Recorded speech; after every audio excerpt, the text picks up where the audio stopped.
예, 하나님 말씀은 요한계시록 9장입니다. 계시록 9장 1절 말씀부터 말씀을 보도록 하겠습니다. 계시록 9장 1절입니다. 다섯째 천사가 나팔을 불었다. 그때 내가 하늘에서 땅에 떨어진 별 하나를 보았는데 무저갱의 열쇠가 그에게 주어졌다. 그가 무저갱을 여니 큰 용광로에서 나는 듯한 연기가 무저갱에서 올라왔으며 해와 공기가 무저갱의 연기 때문에 어두워졌다. 그 연기에서 메뚜기들이 땅으로 나오니 땅에 있는 전갈이 가진 것과 같은 권세가 그것들에게 주어졌다. 그랬습니다. 예, 이 9장은 무저갱과 메뚜기입니다. 무저갱과 메뚜기.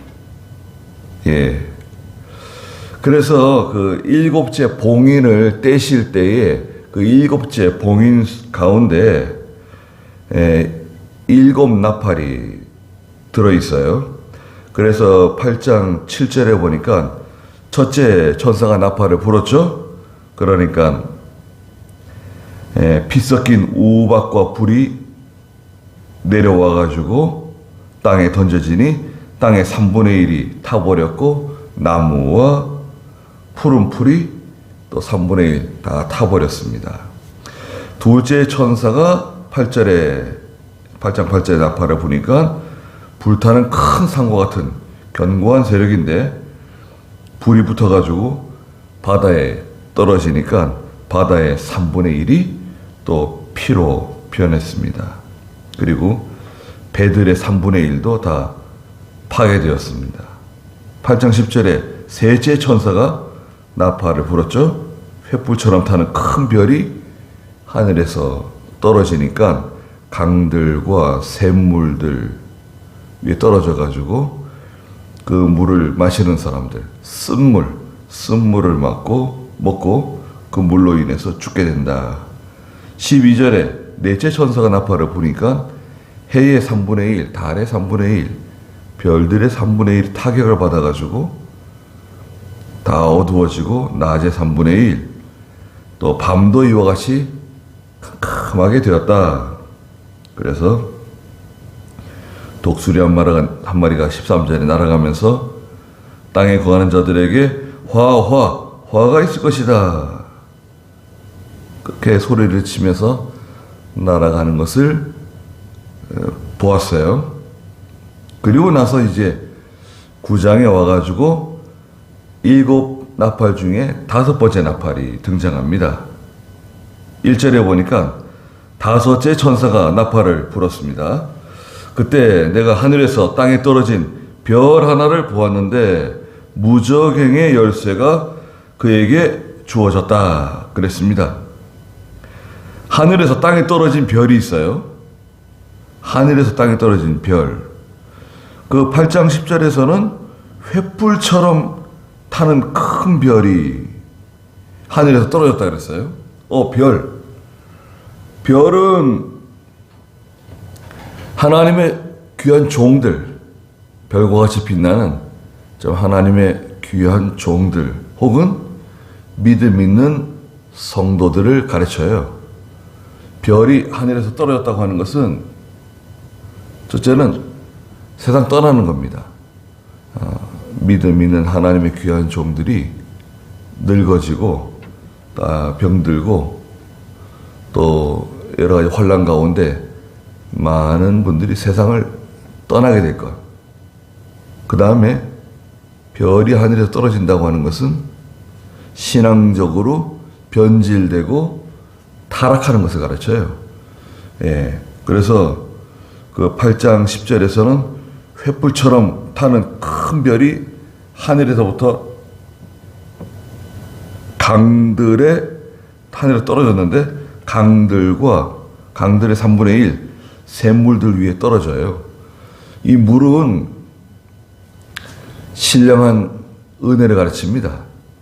강들, 참 하나님의 큰 은혜, 또 샘물과 같은 신령한 예수님께서 내게 오는 자는 속에서 솟아나는 샘물이 있을 것이다. 이 샘물은 신령한 양식, 영의 양식을 가르쳐요. 이게 다 쑥으로 변해가지고 사람들이 그 쓴물을 마시고 죽게 돼요. 신앙이 다 파괴되고 변질된 신앙, 타락한 하나님의 종들이 나와가지고 하나님의 교회와 성도들을 변질시키고 신앙적으로는 죽게 만든다는 거예요. 자, 그런데 9장 1절에서도 하늘에서 땅에 떨어진 별은 타락한 교역자를 가르칩니다. 예? 타락한 교역자예요. 이 별이 보였는데 하나님께서 이 타락한 교역자에게 무저갱의 열쇠를 줬어요. 무저갱. 무저갱이라고 하는 그 말은 한문이죠. 한문. 무저갱은 끝이 없는, 이 바닥이 없는 깊은 구렁텅이를 가르쳐요. 무저갱. 끝이 없이, 바닥도 없이 깊이 뚫어져 있는 깊은 구렁텅이. 무저갱은 우리가 지옥을 상징하고요. 지옥. 그 다음에 이 무저갱은 인간의 욕심을 상징하기도 합니다. 인간의 욕심. 그래서 이 욕심으로 기울어지게 되면,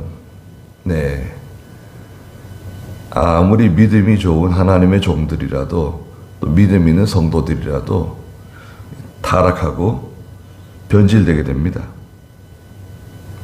그래가지고 무저갱의 열쇠가 이 타락한 하나님의 교역자 또 이단자에게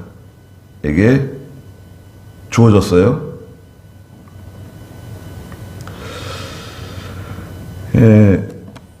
그 창세기 28장 12절에 보시면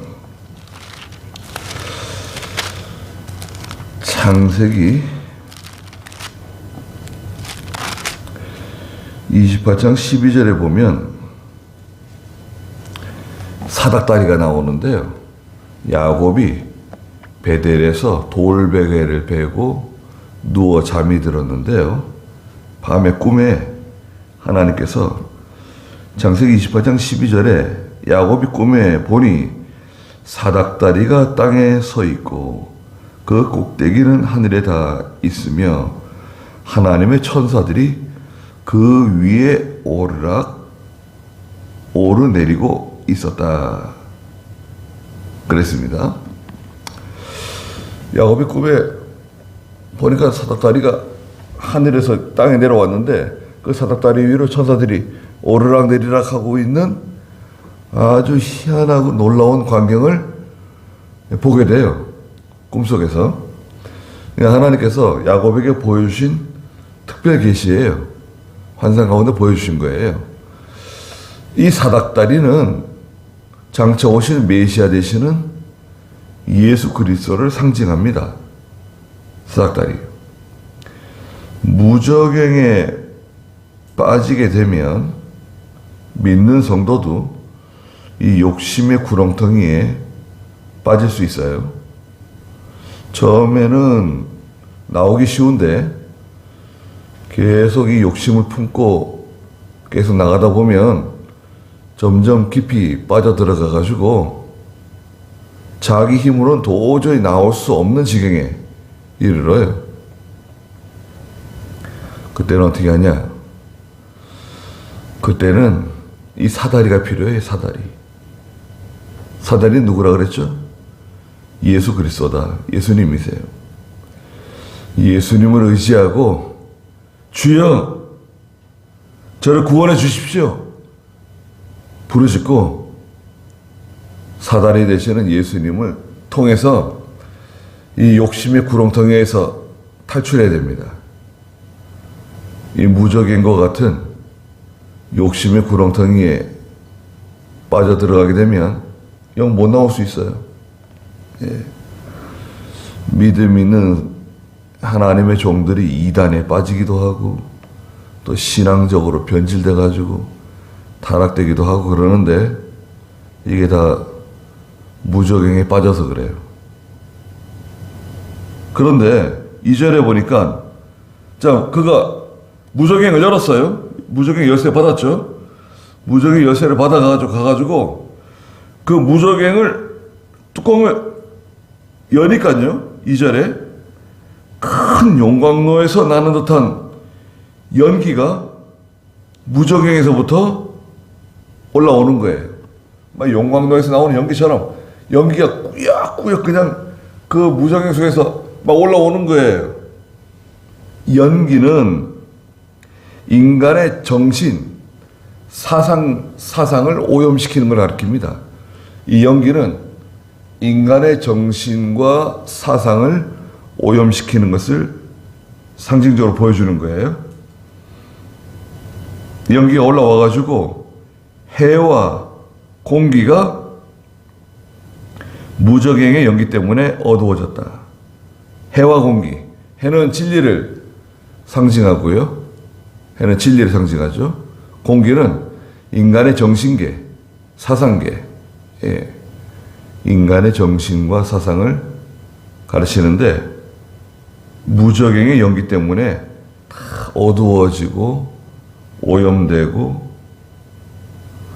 예. 캄캄해지는 거예요. 무적행에서 막 연기가 막 올라오는데 예. 진리가 다 가리워지고 사람들이 다 미혹을 받고 그 미혹을 따라갑니다. 그런데 아주 특이한 게 보였어요. 3절에 보니까 그 연기 속에서 그 연기에서 메뚜기들이 땅으로 나오니 땅에 있는 전갈이 가진 것과 같은 권세가 그것들에게 주어졌다 그랬습니다. 전에 개역성경에서는 이것을 메뚜기로 번역하지 않고 황충으로 번역을 했어요. 황충도 메뚜기 계통이에요. 황충. 느치. 이런 것들이 있죠. 여치가 아니라 느치가 또 있어요. 여치보다 좀 큰 느치. 느치 아세요? 네. 이게 다 이제 메뚜기 종류인데요.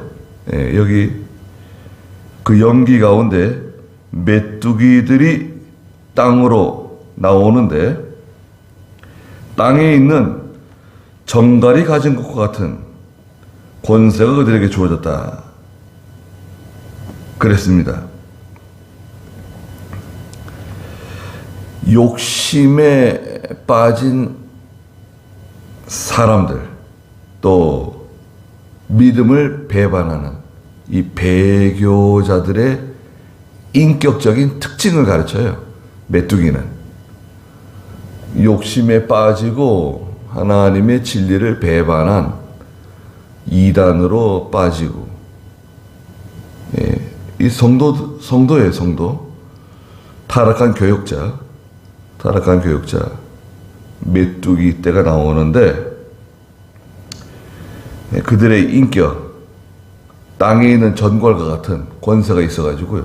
전갈은 그 꼬리를 세워가지고 사람을 탁 쏘는 거잖아요. 저희 나라는 전갈 없는 거 참 얼마나 감사합니까, 여러분. 우리 한국에 전갈 이따를 말 들어보셨어요? 전갈 이렇게 수입해가지고 전갈을 집에서 키우는 사람들이 있대요. 그거 이렇게 어떤 케이스 안에 넣어가지고 전갈이 좋아하는 먹이도 줘가면서 전갈을 이렇게 보고 전갈을 키우는 사람들이 있대요.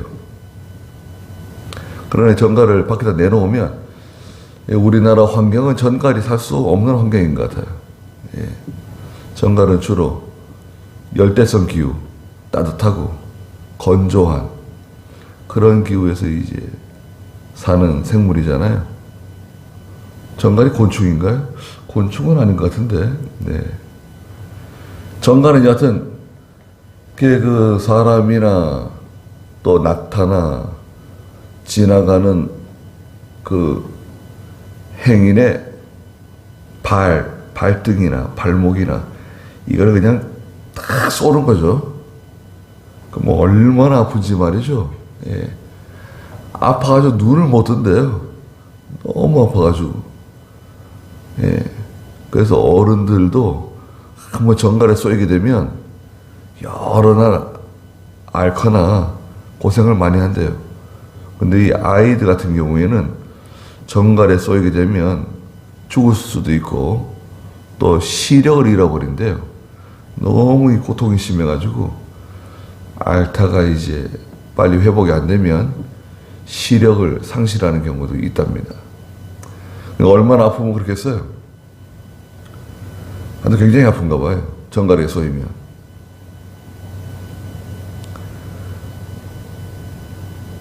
근데 이 전갈이 가지고 있는 권세와 같은 이런 무서운 권세를 가지고 사람들을 말하자면 쏘는 거예요.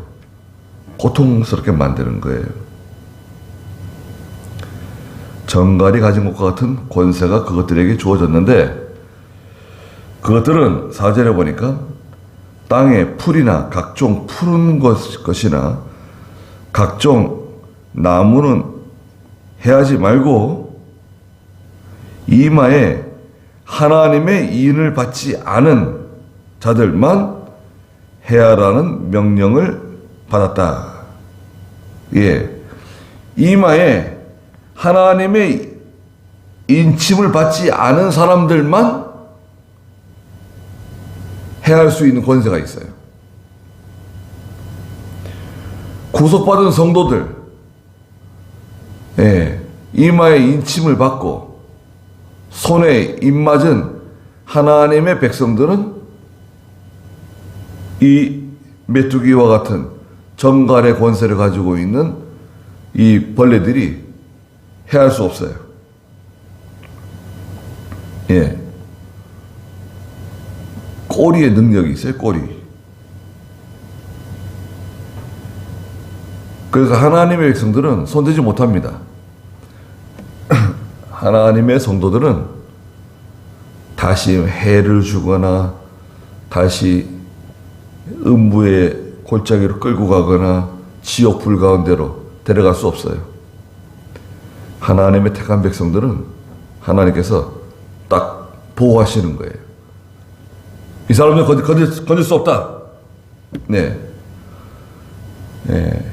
무적행의 열쇠도 주고 또 전갈의 권세와 같은 그런 사람들에게 해악을 끼치는 권세를 부여해 주지만 예, 이마에 입맞은 하나님의 백성들에게는 손댈 수 없습니다.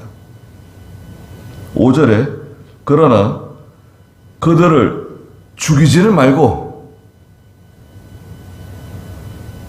5달 동안 괴롭게만 하도록 허락을 받았는데, 자, 이 정갈 같은 권세를 가진 이 메뚜기들이 가서 사람들을 해하는데요, 죽이지는 않아요. 죽이지는 못해요. 그런데 5달 동안 사람들을 괴롭혀요. 5달 동안. 이 5달이라고 하는 150일이죠. 5달은 150일이죠. 3, 5, 15. 이 150일은 성경에 아주 고통스러운 기간을 뜻해요. 창세기 8장에서는 3절에 보면 노아 홍수 이후에 비가 그쳤잖아요. 노아 홍수 때 비가 세계 전체에 어마어마하게 내렸죠. 40일 동안 밤낮으로 하늘에서 비가 쏟아지고 땅에서는 샘이 터지고 40일 동안 계속 비가 쏟아지고 저 산 위에 건설해 놓은 방주가 둥 떴잖아요. 그리고 점점 물이 차가지고 세상에 있는 모든 높은 산들까지 다 다 물에 잠겼어요. 그러니까 이것은 어떤 지역에서만 일어난 사건이 아니라 전 지구적인 사건이에요. 자, 여러분, 이걸 꼭 기억해 두세요. 노아 홍수는 전 지구적인 사건이에요. 어디 뭐 중동 지역에서, 아시아에서 일어난 그런 지역적인 사건이 아닙니다. 그래서 노아의 방주에 탄 8 식구들만 살아남게 되는 거예요. 그리고 나서 창세기 8장 3절에 가면 비가 그치고 난 다음에 천천히 물이 빠지는 거예요. 물이 빠지는데 8장 3절에 물이 땅 위에서 점점 물러가고 또 물러가서 150일 후에는 물이 확연히 줄어들었어요. 150일. 150일은 고난의 기간이에요. 아주 힘든 기간입니다. 그 앞에 창세기 7장 23절과 24절에도 보면 그 창세기 7장 23절에 하나님께서 땅 위에 있는 모든 살아있는 것, 사람을 비롯하여 짐승과 기는 것과 공중의 새에 이르기까지 땅에서 쓸어버리셨다. 그것들이 땅에서 쓸려갔다. 다만 노아와 그와 함께 방주에 있던 자들만 남았는데 물이 150일 동안 땅 위에 넘쳤다. 이 150일이라고 하는 기간은 환란의 기간이에요. 고난의 기간이에요. 자, 150일은 고난의 기간인데 이것은 계시록 2장 10절에 열흘 시험하고 똑같아요. 열흘 시험. 어떻게 보면 150일일 수도 있고요. 열흘일 수도 있고 한 달일 수도 있고 1년일 수도 있어요. 3년, 5년, 10년일 수도 있어요. 무슨 말이냐? 이 150일, 5달이라고 하는 이 기간은 시한부적인 기간이에요. 시한부적인 시간을 가르쳐요. 무슨 말이냐? 반드시 끝이 있다는 거예요. 환란의 기간이 끝나면 됐다. 이제 끝. 됐어. 끝이 있다는 거예요. 150일이라고 하는 의미는 일정한 기간을 뜻하지만 이것이 얼마 동안인지는 알 수 없다. 그 개인에게, 또 가정에게, 교회에 그 환란과 시련이 찾아오기도 하는데 믿는 성도는 못 건드려요. 자, 여기 믿는 성도는 못 건드리라고 그랬죠. 큰 시련이 오는데 150일이다. 이것은 기한이 있다. 150 동안만 괴롭게만 하도록 허락을 받았는데 그 고통, 150일 동안 당하는 고통은 마치 전갈이 사람을 쏠 때의 고통과 같았다. 큰 고통을 당하게 된다. 성도와 교회는 하나님이 시험을 주시죠. 시험. 이런 전갈의 고통, 이런 것보다도 하나님이 시험을 주세요. 이 시험은 결과적으로는 유익한 시험입니다. 자, 하나님이 주시는 시험은 결과적으로 유익해요. 도움을 주는 시험이에요. 시험이 왔을 때 두려워하지 말고 두려워하면 안 돼요. 시험이 왔을 때 성도는 의연하고 기도하면서 믿음 지키면서 반드시 끝날 때가 있다. 열흘 시험이다. 하나님이 도와주신다. 건져주신다는 걸 알고 시험의 때를 잘 통과하셔야 됩니다. 전갈은 꼬리에 그 힘이 있는데요. 무서운 힘이 꼬리에 있습니다. 이 꼬리를 가지고 그냥 사람을 쏘게 되면 사람들이 큰 고통을 당하게 되는데요. 이 꼬리는 무엇을 상징하는가?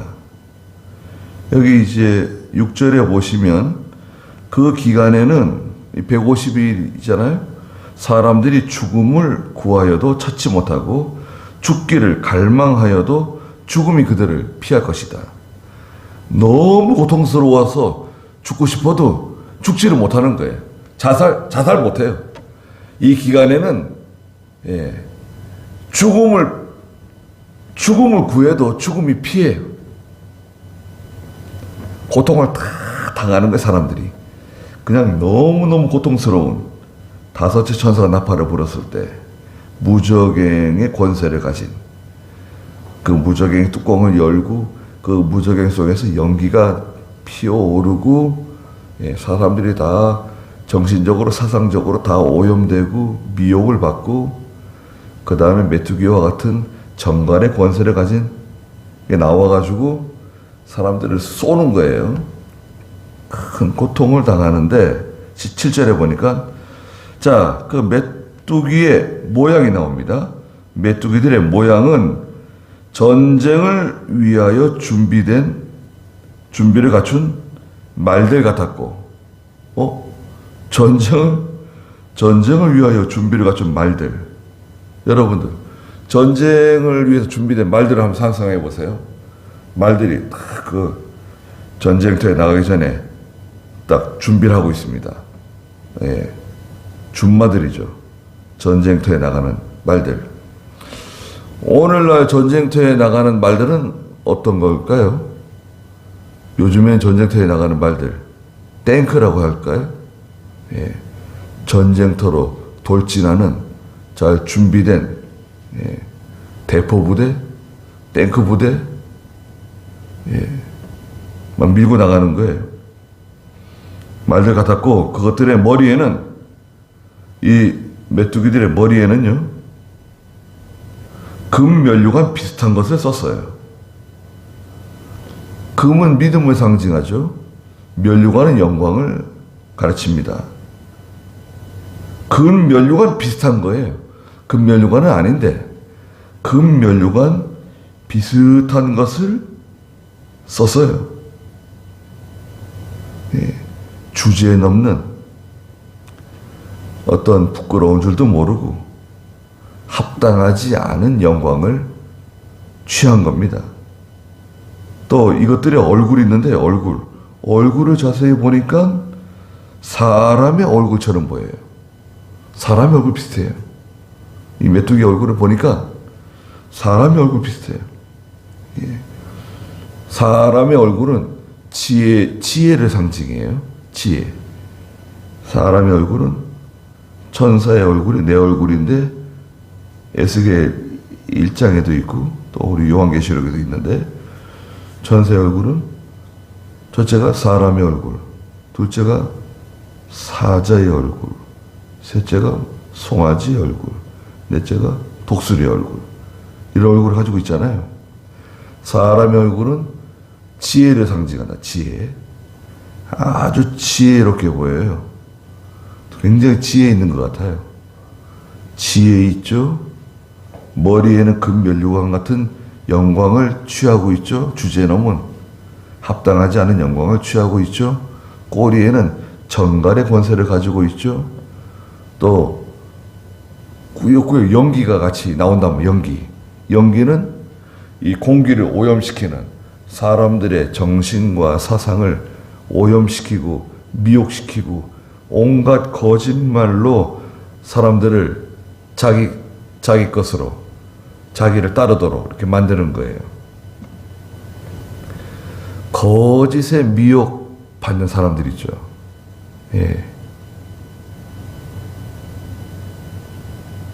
거짓에 미혹받는 과학이 아닌데도 과학자들이 아무리 그건 잘못된 거라고 얘기해도 안 믿어요. 미혹을 받아가지고 그거 잘못된 거라고 그 주장은 잘못된 거다. 그건 비과학적이고 아무리 측정을 해도 그런 수치는 안 나온다. 걱정할 거 없다고 그래도 생선을 안 사 먹는다네요. 그래가지고 지금 어민들이 입은 피해가 이 생선 파는 뭐 노량진 시장뿐만 아니라 생선 파는 장사하시는 분들하고 어민들의 피해가 수조래요. 그 피해를 입힌 정치인들은 어떻게 해야 될까요? 소송을 해서 받아내야 되나요? 아니 왜 백성들을, 그러니까 이 백성들이 참 어리석어요. 특히 우리 한국 사람들이요, 그 선동을 잘 당해요. 거짓말에. 그 중에 또 예수 믿는 사람들이 있을 거 아니에요. 아니 예수 믿는 사람들은 그래도 분별력 있는 사람들이고 잘 속지 않는 사람들인데, 그런데 속아가지고 생선도 안 사 먹고 소금을 사재기하고, 저희 집에도 소금값이 굉장히 오르고 있다는 거예요. 절대 소금 사면 안 된다. 지금 조금 지나면 굉장히 싸질 거니까 사지 말라 그랬어요. 소금 지금 사면 안 된다. 그럼 완전 바보다. 바보 되는 거다. 지금 소금 사는 건 완전 바보 되는 거예요. 그 선동질에, 그 거짓에, 그 구렁텅이에서 나오는 연기에 녹아 들어간 거예요. 소금 사신 분 계세요? 그 말 듣고? 여기에 미혹당한 거예요. 이런 거에 미혹당한 거예요. 무정에서 나오는 그 연기가 이 공기를 오염시켜가지고 다 정신계, 사상계를 다 거짓말로 다 오염시키고 따라가게 만들잖아요. 벌써 거기 오염된 거예요. 거짓말을 분별할 줄 모르고, 오히려 생선 더 사고 말이죠. 저도 다음 주에 산에 기도하러 가려고 생선 미리 샀습니다. 생선이 지금 뭐 싸게 나오니까요. 저는 뭐 조기 같은 거 몇 마리 사가지고 구워 먹는데, 냉동고에 넣어가지고 이제 땡땅 얼려가지고 가져갑니다. 아니, 그런 게 미혹받는 게 말이 돼요? 예전에는 미국 쇠고기 먹으면 뇌에 뭐 구멍 생겨가지고 미친다고. 그렇게 그냥 선동질하고 서울시청 광장에 앉아가지고 그렇게 유모차까지 끌고 나와가지고 사람들 다 미혹시키고, 누구 하나 사과하는 사람이 있어요? 그때 우리나라가 입은 피해가 7조인가 그래요. 7조. 그냥 그 선동하는 데는 그렇게 미혹을 받아요. 소금 사재기하고 생선을 사 먹지 않고, 그런 바보 같은 일을. 그러니까 이 우리나라 백성들이요, 참 그런 거 보면 순진하다고 해야 되는 건가. 좋은 말로는 순진한 거고요. 그게 뭐 하는 거예요? 아니, 과학자들이 나와가지고 그거 잘못된 주장이고 그건 근거 없는 거고 수치에 맞지 않다 그러면, 이거 잘못된 거구나 알아야 되는데, 다 미혹을 받는 거예요. 보세요. 머리에는 금면류관 비슷한 영광을 갖고 있죠. 얼굴은 지혜로운 사람의 얼굴을 가지고 있죠. 그런데 뒤로는 전갈의 꼬리와 같은 무서운 독을 품은, 사람들을 괴롭히는, 사람들을 아프게 하는 것을 감추고 있다가 탁 쏘는 거예요.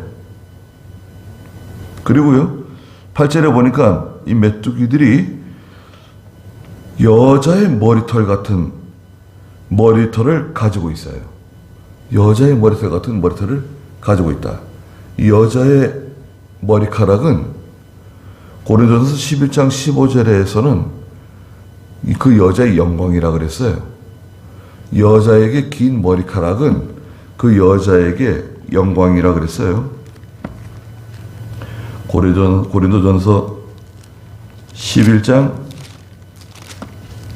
15절에 보시면, 그러나 만약 여자에게 긴 머리가 있다면 자신에게 영광이 아니냐. 여자에게 긴 머리는 쓰는 것을 대신하여 여자에게 주신 것이기 때문이다. 긴 머리카락은 여자에게 영광이 되는 거예요. 그래서 여자분들이 머리카락을 길게 하는 것은 너무나 자연스럽고 자기 본성에 맞아요. 근데 남자가 여자처럼 긴 머리를 하게 되면 어떻게 됩니까? 그건 자기 본성을 거스르는 거예요. 하나님께서 내신 그 창조 원리에 맞지 않는 거예요. 그건 잘못하는 겁니다. 남자들이 긴 머리를 하고 또 여자들은 또 짧은 머리를 하고 아주 짧은 머리. 그것은 여자의 그 본성에 맞지 않는 그런 겁니다.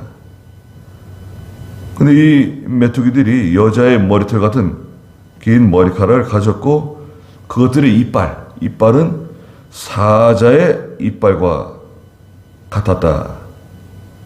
그것들은 9절에 철 갑옷 같은 갑옷을 입었고, 예? 철 갑옷 같은 갑옷을 입었어요. 아주 대단합니다. 철 갑옷 같은. 전쟁에 나가기 위한 무장한 것처럼 말이죠. 철 갑옷 같은 갑옷을 입었다고 하는 것은 거침없고 너무나 뻔뻔하고 양심이 없고 가책을 받지 않고 염치도 없고 유아독전이고. 에베소 6장 14절에서는 성도에게 의의 갑옷을 입으라 그러죠. 의의 갑옷. 성도가 입은 옷은 의의 갑옷이에요. 하나님 말씀으로 갑옷을 삼는 거예요. 근데 여기서는 철 갑옷 같은 갑옷을 입고 그 다음에 그 메뚜기 날개 있잖아요. 날개. 그것들의 날개 소리는 전쟁을 위해 달리는 많은 말들이 끄는 병거 소리 같았다. 많은 말들이 전쟁터를 향해 달려가는 그 병거 소리와 같은 소리가 난다는 거예요.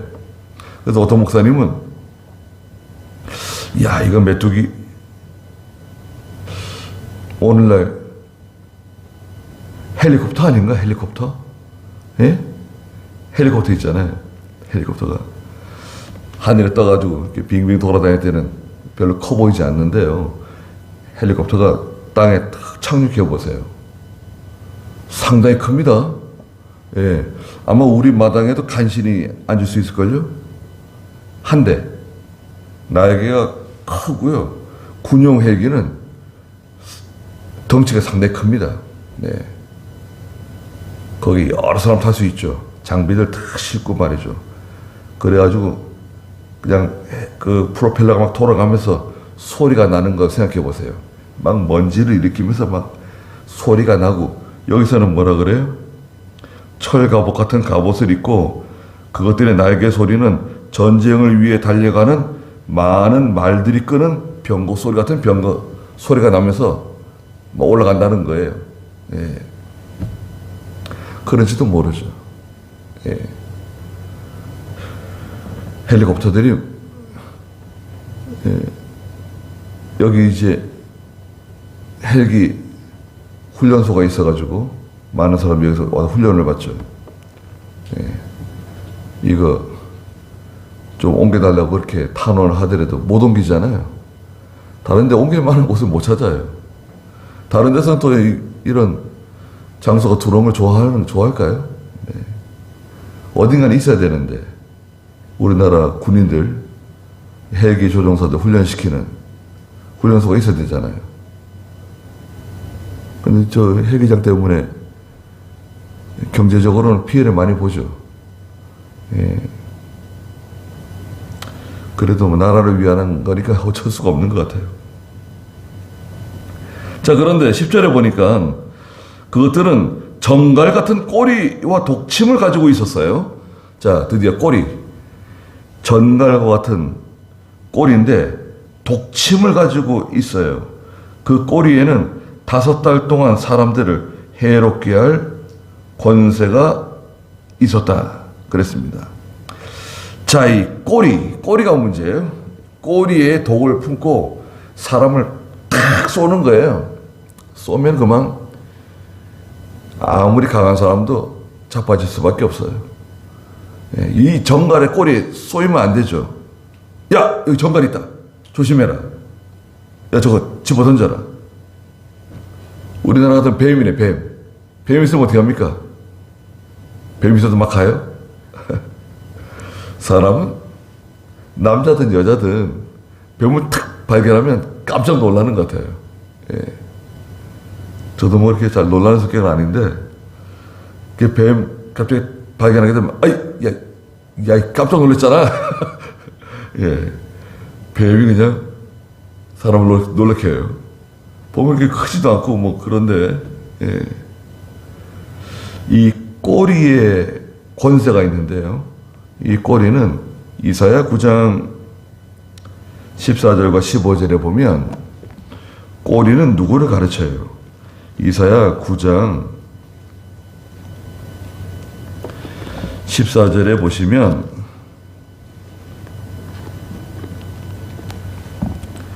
그러므로 여호와께서 하루 사이에 이스라엘의 머리와 꼬리와 종려가지와 갈대를 자르실 것이니, 하나님이 심판하시는데요.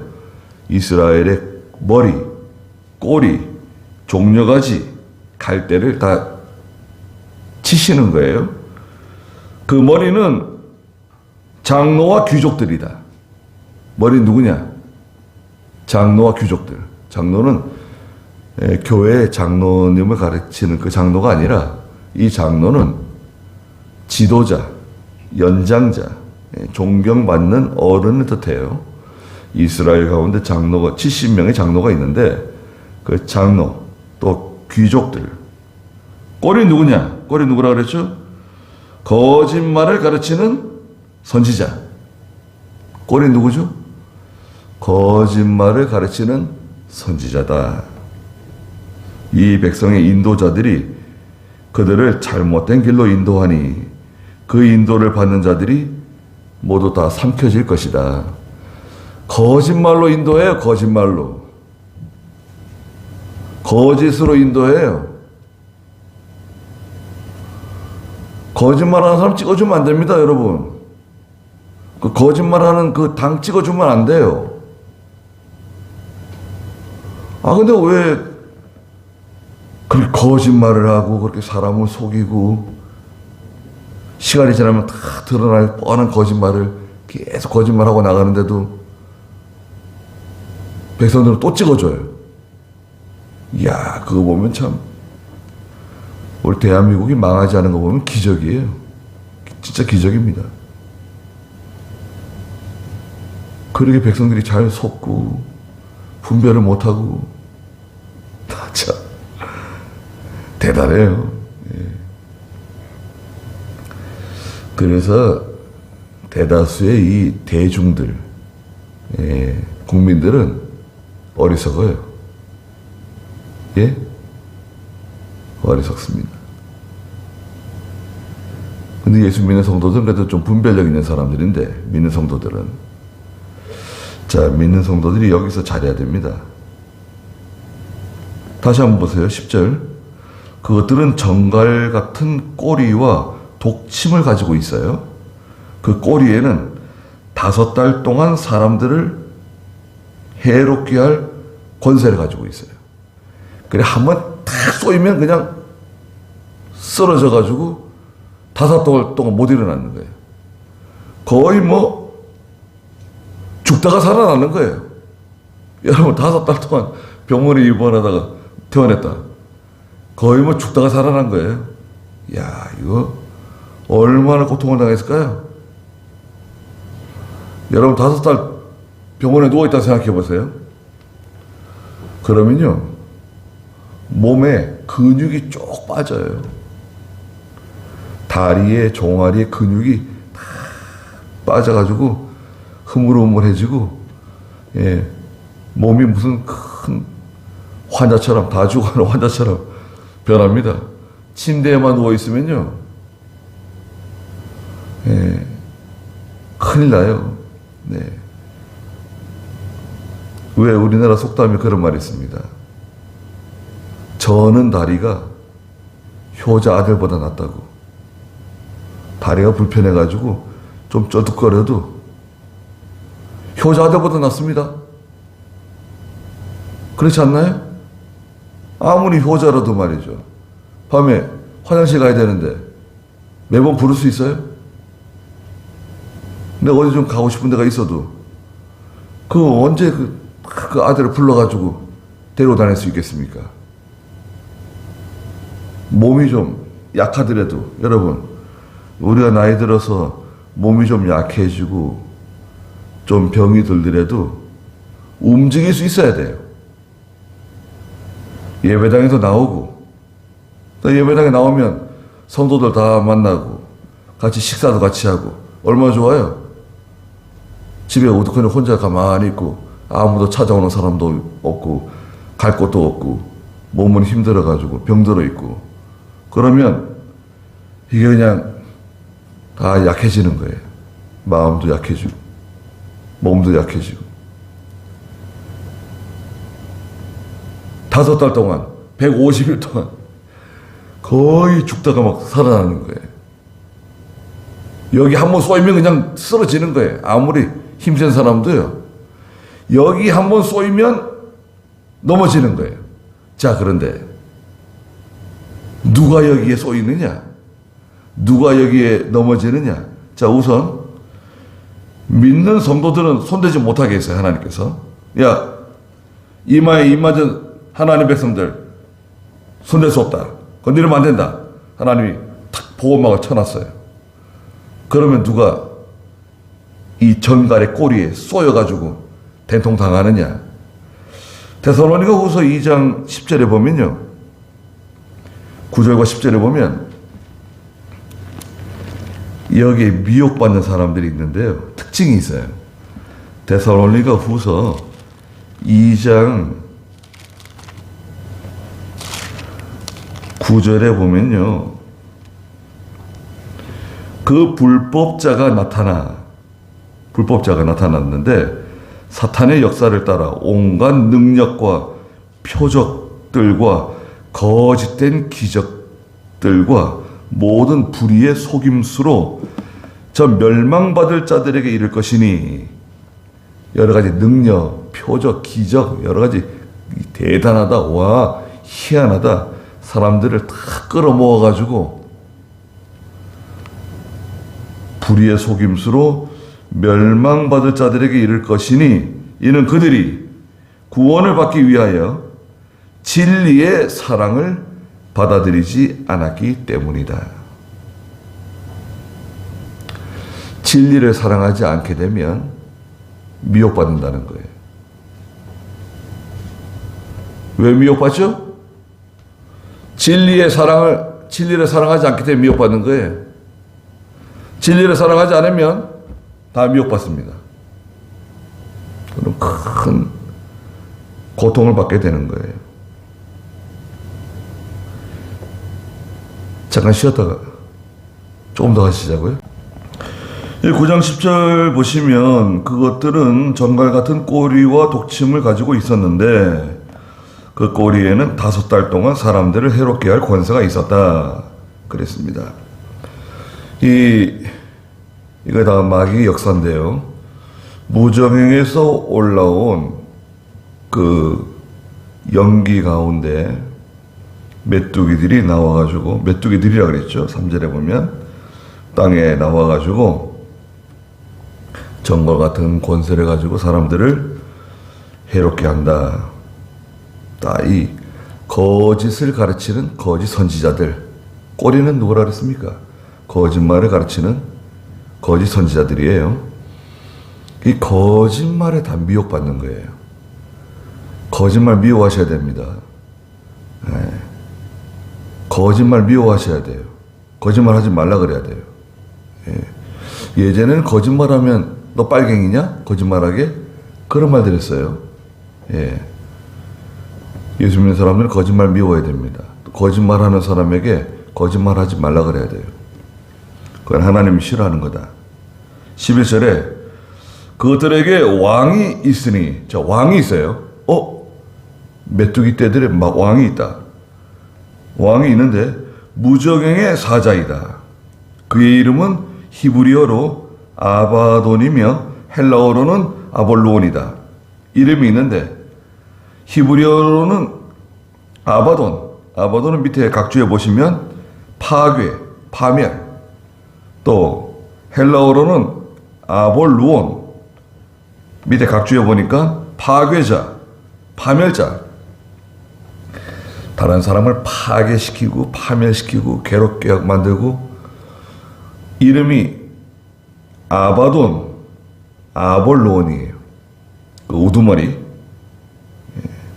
마귀가 하는 거예요. 12절에 첫째 화는 지나갔으나 보아라, 이후에 두 가지 화가 더 닥쳐올 것이다. 그 8장 마지막에 보니까 독수리가 날아가면서 사람들에게, 땅에 거하는 자들에게 화가 있을 것이다 그러면서 독수리가 소리치며 지나가는데요. 예, 넷째 천사까지 나팔을 불었잖아요. 그러면 다섯째 천사, 지금 다섯째 천사 끝났죠? 9장에서 여섯째 천사, 일곱째 천사가 나팔을 불잖아요. 화는 다섯째, 여섯째, 일곱째를 가르치는데 다섯째는 지나갔고, 무적에서 나온 메뚜기 9장 12절에 보니까 첫째 화는 지나갔고 보아라, 이후에 두 가지 화가 더 닥쳐올 것이다. 두 가지 화 중에 첫째가 13절에 여섯째 천사의 나팔입니다. 그리고 일곱째 천사의 나팔은 11장 이제 15절이에요. 11장 14절 15절까지 여섯째 화가 쭉 이어집니다. 자, 여섯째 천사 13절에 보니까 여섯째 천사가 나팔을 불 때 내가 하나님 앞에 있는 금 제단의 네 뿔에서 나오는 한 음성을 들었는데, 하나님의 제단은 이스라엘 백성들이 제물을 바치는 희생 제단이죠. 또 이 제단은 6장에서는 이 제단 밑에 누가 있었습니까? 이 제단 밑에서는 6장 10절에 순교자들, 9절부터 9절 10절에 6장 9절 10절에 순교자들이 기도하는 장소잖아요. 순교자들이 언제까지 땅 위에 사는 자들을 심판하지 않고 저희의 피를 갚아주지 않으시렵니까? 그러면서 순교자들이 기도하는 장소, 그 제단, 금제단, 믿음의 제단이죠. 네 뿔에서 나오는 한 음성을 들었어요. 뿔은 권세입니다. 뿔은 권세, 네 뿔, 네 권세네요. 네 뿔은 네 천사를 상징해요. 네 천사. 네 뿔에서 나오는 한 음성을 들었는데요. 음성. 18절, 14절에 나팔 가진 여섯째 천사에게 말하기를, 음성이 뭐라 그럽니까? 큰 강 유프라테스에 결박된 네 천사를 풀어주어라 그랬어요. 유프라테스 강이 흘러가고 있는데요. 이스라엘 저 북쪽, 갈대아 쪽으로 가다 보면 그 유프라테스 강이 흘러갑니다. 유프라테스 강이 흘러가면서 강이 갈라지거든요. 하나는 유프라테스 강이고 하나는 또 메소포타미아 강이에요. 티그리스 강이 흘러가고 있죠. 이 유프라테스 강은 성경에 종종 등장하는데요. 이 유프라테스 강은 어떤 의미를 가지냐 하면 하나님의 교회와 세상과 그 사이에 있는 이상적인 경계선이에요. 국경선이에요. 이스라엘과 이방 사이의 국경선, 교회와 세상 사이의 국경이에요. 하나님의 세계와 이 세상 간의 국경선을 유프라테스 강으로 하나님이 정해놓으셨어요. 유프라테스 강에 결박된 네 천사가 있었는데 그 천사들을 풀어주라는 거예요. 석방시키는 거예요. 그러면 어떻게 되느냐? 15절에 정해진 연, 월, 일, 시. 자, 하나님께서는 어떤 일을 하실 때 반드시 정해져 있는 몇 년, 몇 월, 며칠, 몇 시 정해져 있어요. 하나님의 예정이라 그러죠. 하나님이 정하신 때가 되면, 그 시간이 되면 준비된 네 천사가 사람들의 3분의 1을 죽이기 위해 풀려났다 그랬습니다. 준비되어 있어요. 하나님께서 준비한 천사, 준비되어 있는 재앙인데요. 16장 12절에 가서 보시면, 계시록 16장 12절에 보면 대접재앙의 6번째 대접재앙인데요. 6째 천사가 그의 대접을 큰 강 유프라테스에 쏟으니, 대접을 큰 강인 유프라테스 강에다가 대접을 쏟으니까요, 그 강의 물이 말라 동방에서 오는 왕들의 길이 준비되었다. 유프라테스 강이 마르니까요, 강바닥에 다 드러났어요. 말라버렸어요.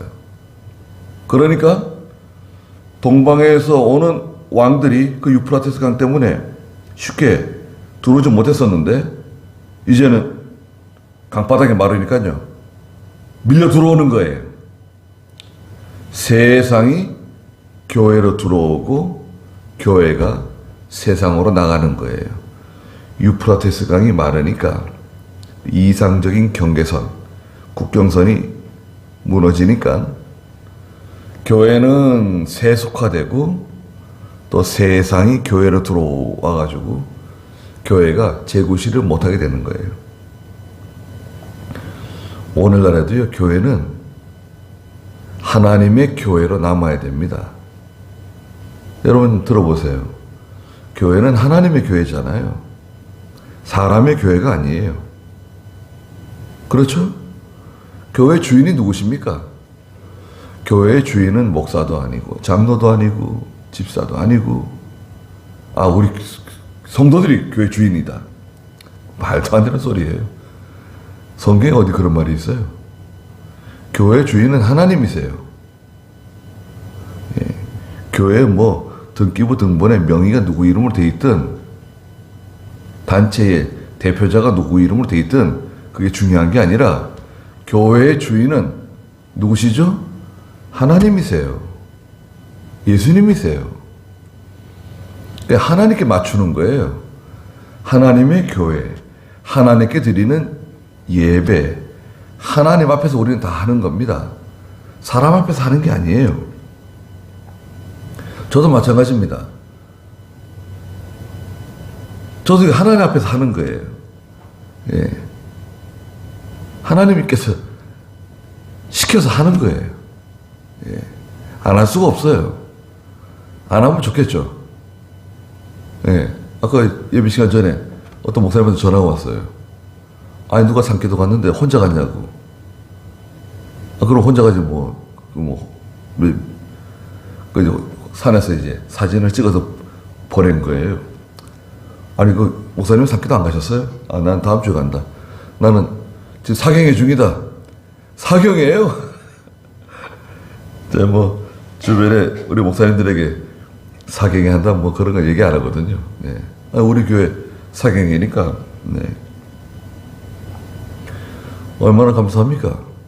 하나님 앞에서 하는 겁니다. 여러분도 마찬가지예요.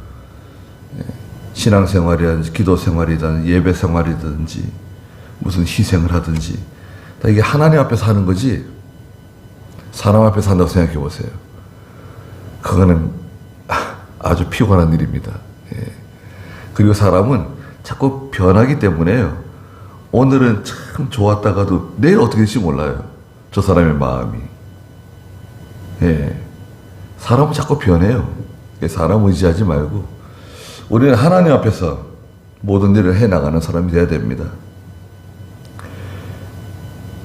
자, 그 나팔을 가진 6째 천사가 천사에게 말하기를, 큰 강 유프라테스에 결박된 네 천사를 풀어줘라 하니까 정해진 연월일시가 되어가지고 준비된 내천사가 풀려나가지고 사람들 가운데 3분의 1을 죽이기 위해 풀려났어요.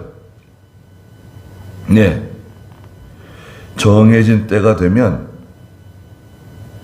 하나님께서 심판하신다는 거예요.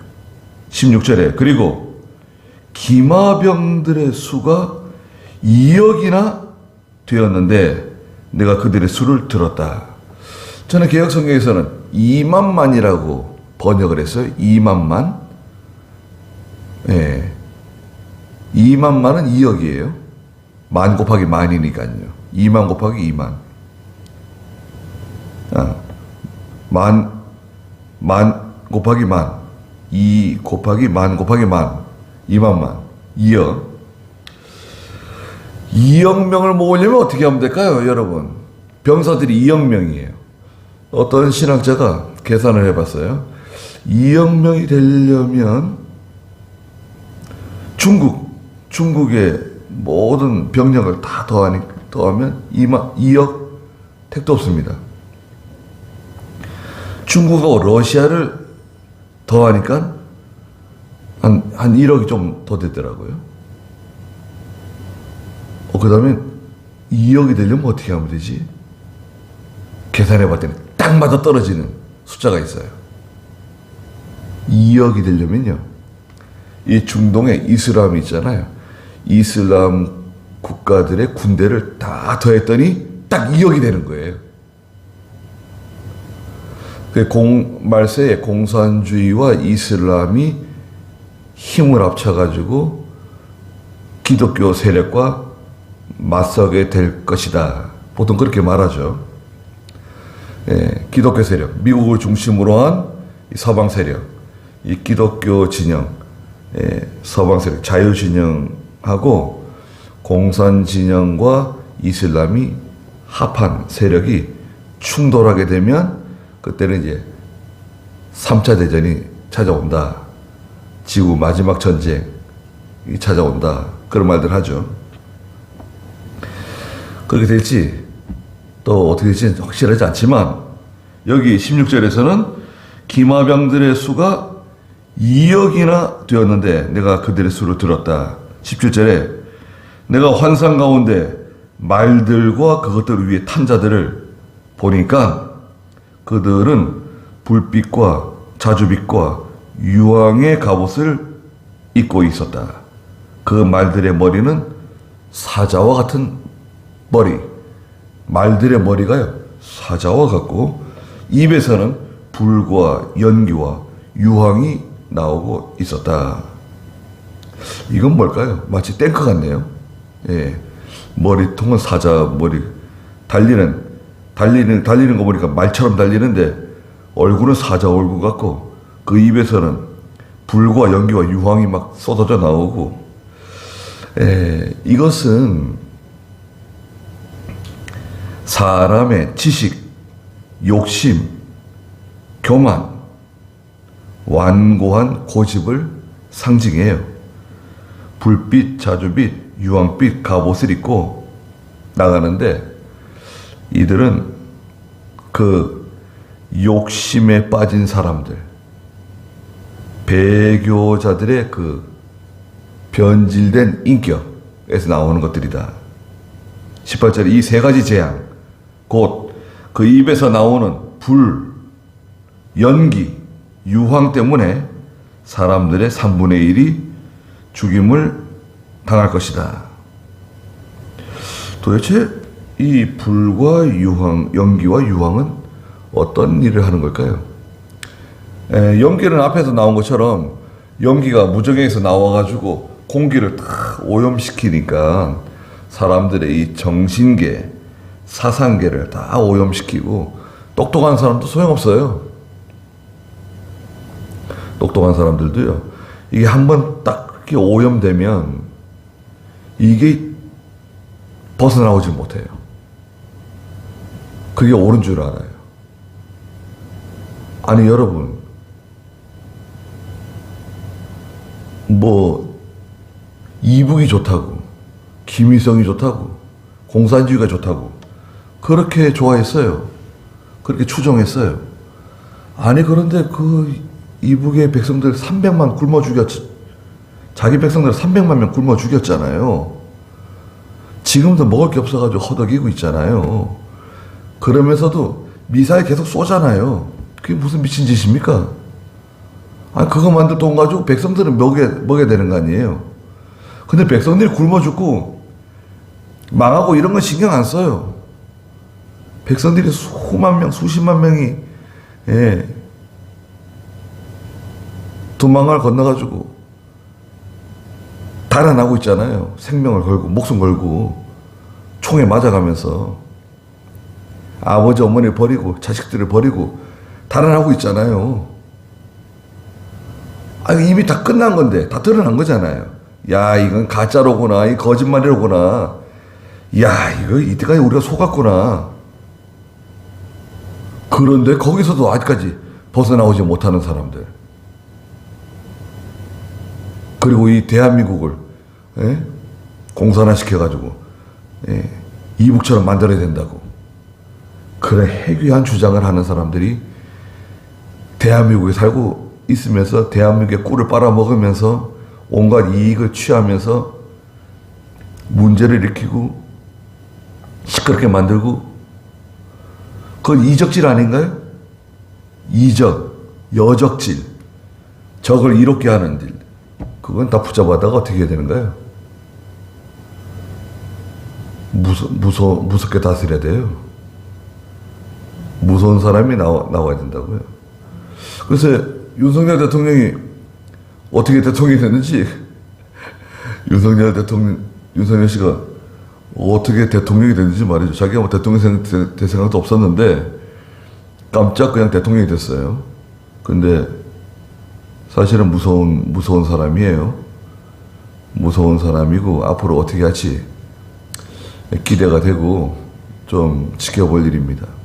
하나님께서 지혜를 주셔가지고 모든 일을 잘 처리하기를 바랍니다. 이 재앙이 나오는데 재앙은 불과 연기와 유황입니다.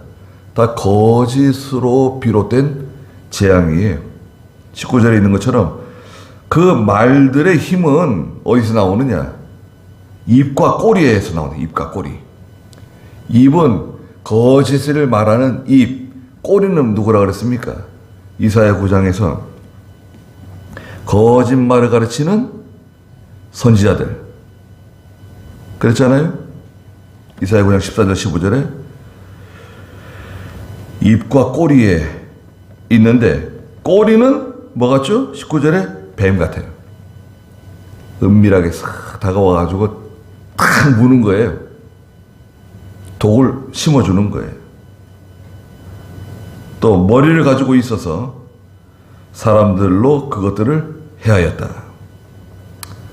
뱀처럼 와가지고 그냥 사람들을 물고 독을 심어주고 쓰러지게 만들고 미혹받게 만들고 이단들 또 이상한 잘못된 교리를 가지고 오는 사람들 다 여기 해당됩니다.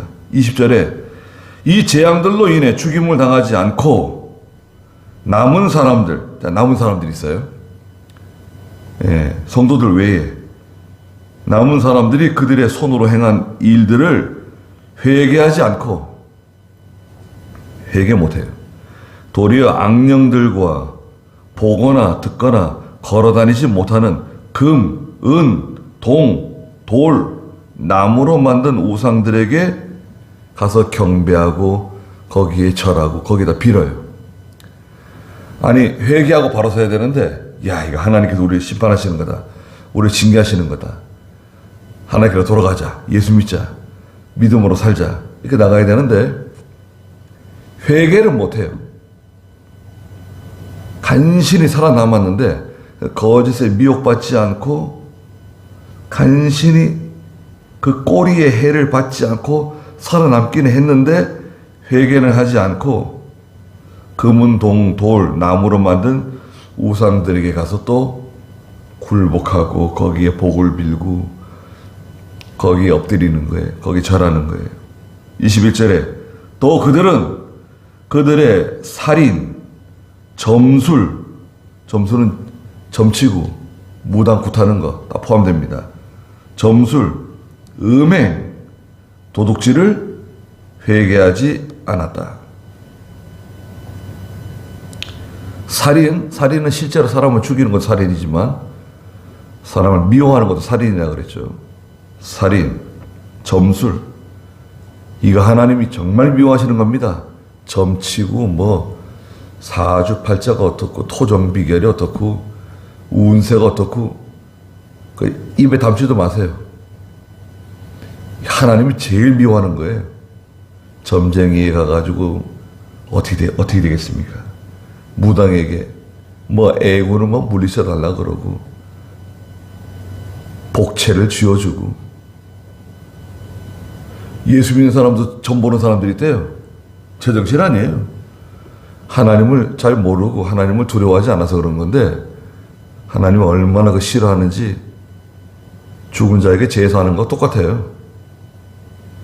점술, 음행, 육체적인 음행, 또 영적인 음행, 도둑질.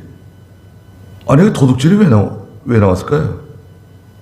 도둑질은 뭐냐? 도둑질은 하나님의 것을 자기 것으로 삼는 게 도둑질이에요.